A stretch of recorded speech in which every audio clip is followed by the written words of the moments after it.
Gastos time! Ito dilemma ng mga sasakyan. Gastos time. Motor vehicle ng Taguig.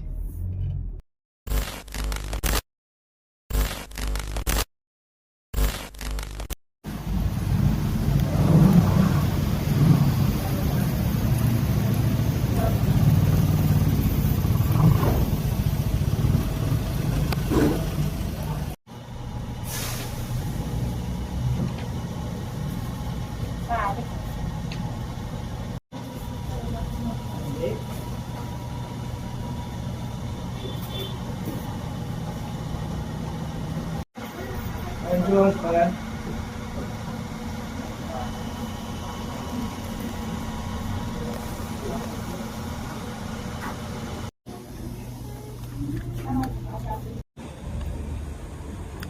Garcia. Garcia. Kanina ito Ma'am M? Apollo Garcia.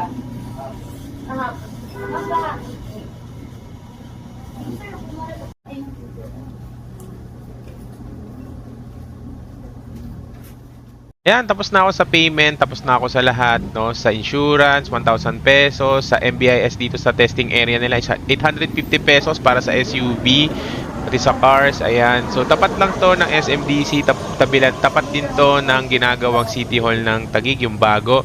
So, nandito tayo ngayon kasi nga birthday ng sasakyan natin. So, napansin ko lang talaga dito is sana lang lahat tayo ay ganito, pati yung public vehicles natin is ganito din, yung sumusunod sa standard kumbaga, kasi nga tayo mga private vehicle, eh inaalagaan talaga natin yung mga sasakyan natin, meaning to say, pinapaganto pa natin to, tapos mini-maintain natin yung mga sasakyan, kalampag, aircon, tapos sana yung mga public vehicle, mga trucks, eh may ganito din, para pantay-pantay tayo, kasi para lahat tayo ay roadworthy, even though our road is not worthy. Ibig sabihin nun, eh lubak-lubak yung kalsada natin. Isipin mo, dapat ipagawa mo yung sasakyan mo para pumasa dito sa mga gantong testing center. Pero naman yung mga ating mga sasakyan, eh bugbog naman sa kalsada, na lubak-lubak, bako-bako, butas-butas, di ba? Tinetesting nga din po pala dito yung ilaw ng mga sasakyan natin. Anong ibig sabihin ng ilaw? Mga headlight, mga signal light, brake light, lahat yan tetestingin dito. So, may isa si kuya nakatayo, siya yung nag-access sa computer nito, and then yung isa naman is nag-access ng sasakyan para pumunta doon mismo para ma-shoot doon sa testing area. Tinetest dito pati yung shock suspension nyo, tinetesting dito yung ilaw ninyo. So, nandito tayo ngayon sa may shock na testingan, no, para malaman kung roadworthy ba, pero yung kalsada natin is not worthy. Hindi ako galit, pero sana lang maging fair din tayo kasi syempre mahal po kaya magpagawa ng sakyan na kapag kayo may mga sirang pang ilalim, napakamahal, tapos pagdating dito may bayad. So ito, tinetesting na yung mga preno natin, yung mga kalampag. So dito naman sabay na rin dito itong ilaw. So malalaman to dito yung ilaw ninyo.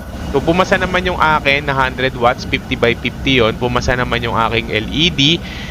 Galing yun kay LD Lights, no? Kay LD Lights ako kumuha ng ilaw kasi pwedeng hulugan. Ayan, pati emission dito ginagawa rin. Pero wag ka yung mga ibang public kasi ibang truck, napakausok. Tapos ito, isipin mo, Fortuner, magbubuga ba yan ng ganun? Ay, nako naman talaga. Tapos na tayo sa center ng MBIC, no? So, tapos na doon yung ating smoke, lahat nagawa na doon. Tapos yung insurance payment. Insurance is 1,000 pesos. Tapos yung center fee is 850 pesos. Dito naman ako sa portal ko kasi meron naman ako niyan. Dito na lang din ako maglalagay nitong detalye ko. So magbabayad nga pala ako through GCash na lang. Yun nga lang may bayad na convenience fee. Pero okay lang yan. At least kahit pa paano hindi ka na pupunta ng LTO, hindi ka nagagastos ng gasolina mo. At least comfort of your home, magagawa mo na yung rehistro, renewal lang iyong sasakyan.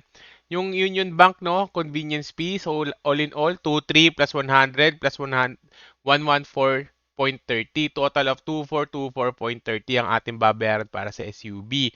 So para sa akin, okay naman yan, at least kahit paano, tapos na tayo, hindi na tayo pupunta ron. So done na tayo dito, payment by GCash lang. Okay, pwede, madami naman channel pero ako kasi napili ko is GCash payment only. Ayan, so tapos na tayo sa lahat, no? Ito yung parang pinaka-final overall rating natin sa ginawa nating proseso. So sana lahat kayo magpupunta kayo dito kasi para for your own safety naman. Nakikita nyo air condition dito, may free water dito. Tapos yun nga lang talaga, pag nag-cut off na, babalik ka na lang the next day or kaya magpa-schedule ka through their website.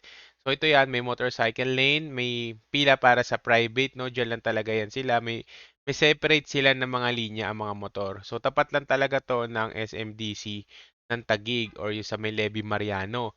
So maganda dito kasi is malalaman mo rin talaga kung roadworthy yung sasakyan mo. Hayaan mo na maging roadworthy ang sasakyan mo pero yung kalsada natin eh hindi.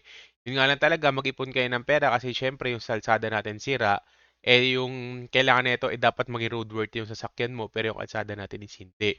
Pero kung nakikita nyo yung pati motor chine-check yan, para sa mga four-wheeler dito, kailangan nyo magdala talaga ng early warning device kasi meron dito na hindi nakapagdala, hindi siya nakompleto yung rehistro. Ibig sabihin, natapos yan lahat, pero may nakalagay doon is incomplete.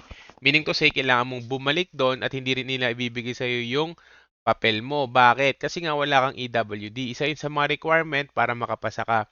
So, kailangan talaga ng EWD pa rin kapag kayo ay nasiraan, eh meron kayong ilalagay na EWD sa both front and rear ng inyong mga sasakyan. So nakikita nyo pati emission dito, chine-check. And then ang ginawa ko na lang talaga is nag-renewal na lang ako talaga sa LTO portal ko. Yun nga lang talaga, may convenience fee pero okay lang yan at least kahit papano. Hindi hassle mag-park, magbiyahe at magpunta. Ginamit na natin yung GCash natin sa halagang 60 pesos at may halagang 2.24 parang convenience fee pa yon. So nakikita nyo, basahin nyo to kasi nasa portal naman to. And then yung disclaimer nito sa payment system nila. So yun lang. Ganyan lang gawin nyo, napaka-basic, 'di ba? Punta lang kayo, tapos yung renewal sa portal nyo na lang gawin para iwas hassle.